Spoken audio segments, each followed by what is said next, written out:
Voilà. Bonjour Anna Dubosc. Bonjour. Voilà.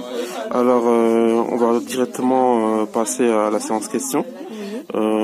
Déjà, une première question, comment vous avez trouvé cette soirée? Il y avait une bonne interaction avec le public? Oui, c'était très sympa. C'était assez surprenant les réactions des gens par rapport à ce roman qui parle du désir et de son errance à travers un personnage féminin, une jeune femme qui travaille dans une maison de retraite et voilà, qui est en couple avec quelqu'un et qui est avec des tourments sous-jacents. Et donc j'étais surprise par la réaction des gens et qui avaient tous quelque chose à me dire sur ce sujet. Alors, pour que le public puisse te découvrir, est-ce que tu peux nous dire d'où tu viens et quel a été ton parcours professionnel, scolaire, avant que tu puisses devenir écrivaine? Alors, j'ai fait des études de psychologie. J'ai fait un DESS de psychologie qui n'est pas en réalité si loin de ce que je fais aujourd'hui. Enfin, j'ai toujours eu un engouement pour les autres et le rapport aux autres. Et je pense que c'est un peu ce qui m'obsède dans l'écriture aussi. Et voilà, ça fait une dizaine d'années que je publie des romans, des récits, des nouvelles. J'écris aussi des chroniques dans des magazines, des revues. Et comment s'est fait ta rencontre avec Charlotte et les éditions La Rue des Promenades?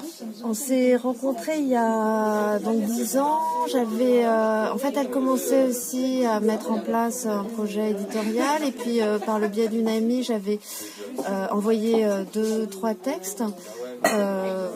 Et elle m'avait rappelé je pense un 14-15 août. Et elle avait aimé mes textes, et donc on avait échafaudé un projet de recueil de textes autobiographiques. Ça a donné lieu au premier ouvrage qui s'appelle Spéracuré. Et ensuite, ça a continué avec... aujourd'hui, ça te fait 5 aujourd'hui? Ouais, aujourd'hui. Alors après, j'ai écrit des fictions. Et puis j'ai aussi écrit un récit sur ma mère qui a eu donc le prix hors concours il y a 2 ans. Et là, je viens de publier Nuit synthétique qui est une fiction. Justement, par rapport à ton prix en tant que lauréate du prix hors concours en 2016, je voulais te poser la question de savoir qu'est-ce que ça a changé dans ta vie. On en parlait tout à l'heure, je me suis pas vraiment rendu compte. Après, j'ai eu plus peut-être de public, mais vous savez, quand on écrit, enfin moi j'ai une vie assez simple, assez paisible, et je suis surtout très préoccupée par l'écriture et mon inspiration, mes sujets. Donc ce qui se passe à l'extérieur après, ça vient vraiment en second plan. Mais bon, oui, c'est très bien d'avoir un prix et j'étais très heureuse à ce moment-là. Les livres vont circuler davantage. Voilà. Mais justement, le livre Kumiko, avec lequel tu as gagné ce prix hors concours, est-ce que ça a été le moyen pour toi, étant donné que tu parles de ta mère et de sa maladie notamment, c'est de créer une sorte de catharsis en quelque sorte, d'évacuer un peu... Oui, c'est le cas un peu de tout ce que je fais, de tous les livres que j'écris d'une manière ou d'une autre. Plus particulièrement pour Kumiko, puisque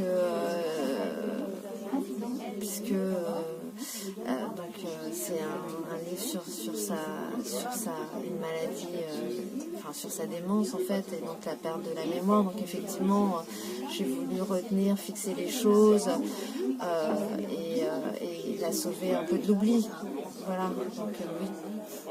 D'accord, ok. Et ça a été une difficulté pour toi lors de l'écriture? Il y a eu une sorte de douleur qui s'est ravivée ou Oui, alors pareil, pour tous les livres, il y a toujours un moment douloureux. Tout ce que j'écris, en tout cas, m'engage si profondément que ça ne va pas sans douleur, ou sans tourment, sans moindre, sans inquiétude. Et pour Kumiko, ça a été douloureux dans mon souvenir, mais ça a été aussi, j'étais très heureuse d'être en pensée avec elle. Et de fixer toutes ces choses comme quand on range, enfin voilà, maintenant Kumiko elle est là et ce que j'ai écrit sera sauvé de l'oubli à mon sens. D'accord. Et par rapport à Nuit synthétique, où la thématique en fait change complètement, hein, là on part véritablement à 360 degrés. Alors comment t'es venu le choix de cette thématique-là, la thématique de l'infidélité, du désir féminin? Bon, alors déjà, je dirais pas que c'est un livre sur l'infidélité. De fait, oui, il y a une infidélité, il y a une trahison, mais ça, ce sont des termes un peu, comment dire, extérieurs. Pour moi, le vrai sujet de Nuit synthétique, c'est le désir et son errance, son instabilité. Et comment ça m'est venu? Ça m'est venu parce que c'est un sujet qui me préoccupait à ce moment-là de ma vie. C'est des choses, voilà, tout ce que j'écris de toute façon, je l'écris parce que ça me préoccupe, parce que c'est un tourment à ce moment-là. Et de même qu'il y avait Kumiko, ça coexistait avec ce questionnement sur le désir qui est somme toute assez banal. Après, la façon dont j'en parle est peut-être pas si banale, mais en tout cas, il me semble que ce sont des sujets communs. La mort, la maladie d'une mère ou le désir sont des sujets relativement communs. Et par rapport au style, le style que tu adoptes dans ce livre-là, il est cru, sans filtre. C'est une meilleure manière en fait de pouvoir atteindre, de parler à ton public, à tes lecteurs.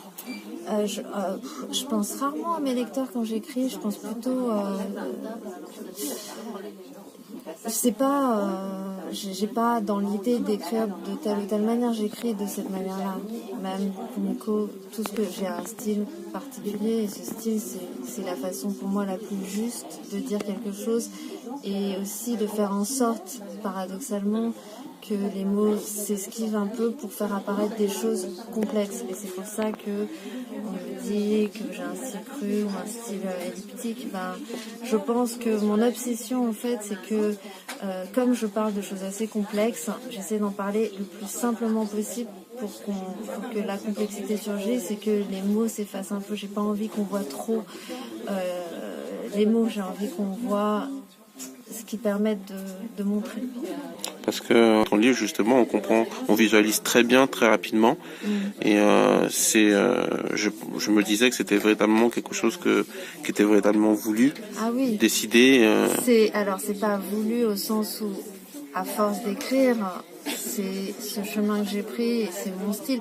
Après, évidemment, c'est un travail énorme d'écrire de cette façon-là, que les choses tombent très très juste et que cette rapidité ou ce côté un peu haletant ou cette drôlerie même qui résulte de raccourci, évidemment c'est du travail. Après, je suis très contente de savoir que c'est drôle parce que je pense que derrière l'apparente légèreté de ce roman, j'essaie d'aborder des sujets, des choses un peu douloureuses, un peu compliquées et voilà. Mais j'aime bien les aborder avec cette sorte de drôlerie qui est quand même un peu ce qu'on peut faire dans ce genre de situation. Il y a aussi le langage un peu des réseaux sociaux qui est présent, qui est là. Et ça, j'ai trouvé ça assez cool. Et il y a aussi, en fait, c'était important pour toi justement que ça soit présent avec, comme on est dans l'ère du numérique, avec Snapchat, les différents réseaux sociaux. En fait, est-ce que ça... c'est-à-dire autant s'il s'agit de parler du désir ou de quoi que ce soit, j'en parle aujourd'hui. Je suis quelqu'un d'aujourd'hui, donc oui. Si j'utilisais pas les réseaux sociaux, je parlerais pas des réseaux sociaux. Mais bon, voilà, je parle de ce qui se passe avec tous ces instruments aujourd'hui de communication qui entraînent ce genre de situation cocasse. Ça veut pas dire que le désir a profondément changé, mais il passe à travers des outils, des filtres nouveaux aujourd'hui et qui produisent ce genre de situation qui quand même, ont leur singularité. Notamment, il y a certains thèmes, par exemple le désir et le manque, que tu abordes justement dans cette relation qu'on a. Ce filtre-là, oui, qui favorise caractère insaisissable du désir, de son apparition, de sa disparition est favorisé par ces nouvelles façons de communiquer ou de ne pas communiquer ou de justement de favoriser l'éruption comme ça du désir un peu à froid, quoi. Enfin, c'est pas, il y a tout, justement, je trouvais ça intéressant de montrer à quel point cet échafaudage, cette construction du désir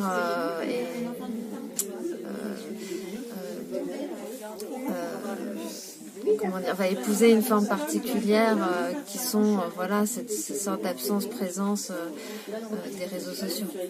D'accord. Par rapport au personnage de Cléa, Oui. Est-ce que tu juges, est-ce que tu juges qu'il est calqué un peu sur notre temps? Sûr? Est-ce qu'il est calqué un peu sur notre temps? Est-ce qu'il y a, ou est-ce que c'est une sorte d'icône à laquelle s'identifier que tu as créé justement pour que d'autres femmes puissent un peu se libérer libérer leur désir? Non, je suis pas dans une démarche de propagande. Quand j'écris, c'est une démarche très subjective, personnelle.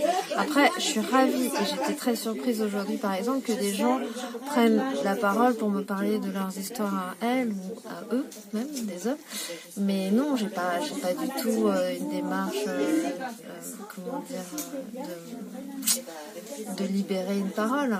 Moi, je libère déjà ma propre parole, c'est déjà beaucoup. Et puis par contre, je pense que ce sont des tourments communs et que effectivement, ça va résonner forcément. Mais c'est pas pour ça que j'écris. Profondément, j'écris parce que j'en ai la nécessité. J'écris pas pour que toutes les femmes du monde me disent qu'elles comprennent. Enfin, je suis ravie. Par contre, oui, ça me touche, ça me fait plaisir, mais le moteur de l'écriture, c'est pas ça. D'accord. Et des personnages masculins que tu décris, ça c'est une petite anecdote. Moi personnellement, je les trouve un peu bébêtes. Oui, mais les personnages masculins, ce que je disais, c'est... Bon, on m'a parlé d'adultère, et là, de même, on peut dire, oui, les personnages masculins, ils sont pas super, mais en fait, c'était pas vraiment mon sujet. Je pense que le sujet de ce roman, vraiment, a posteriori, parce que quand j'écris, je sais pas nécessairement où je vais, je suis un peu... Voilà, je découvre moi aussi, mais... Après, a posteriori, c'est vraiment le sujet, c'est le désir, et c'est pas le désir d'une femme qui serait l'objet du désir des hommes, c'est elle est l'objet de son propre désir, et elle est constamment en train d'essayer d'identifier, de fixer ce désir qui se dérobe à elle en permanence. Donc les hommes, ils sont tels qu'ils sont, et voilà. Par contre, je pense que j'ai voulu créer... apporter un peu de légèreté, de drôlerie dans le fait, mais pas aux dépens des hommes, mais dans le fait que cette quête sienne, qui est cette aspiration, ce désir, qui a quelque chose de sublime, enfin en tout cas qui doit en passer par des choses assez prosaïques, et ça crée cette drôlerie, ce côté un peu absurde. Donc oui, à travers ses yeux, ces hommes ne sont pas à la hauteur du désir qu'elle a, mais ils ne le seront jamais. Rien ne sera jamais à la hauteur du désir, puisque ce désir, sa nature est de se dérober. C'est-à-dire qu'il est pratiquement indéfinissable. Oui, en tout cas, il est insaisissable.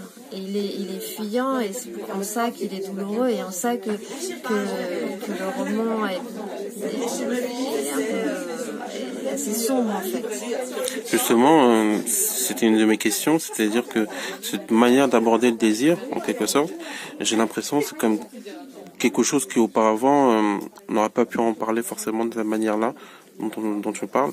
Est-ce que tu as l'impression justement que le désir féminin, on en parle aujourd'hui de manière un peu plus libérée, et qu'auparavant justement c'était un peu plus il y avait un peu plus de chape de plomb un peu sur ce genre de sujet?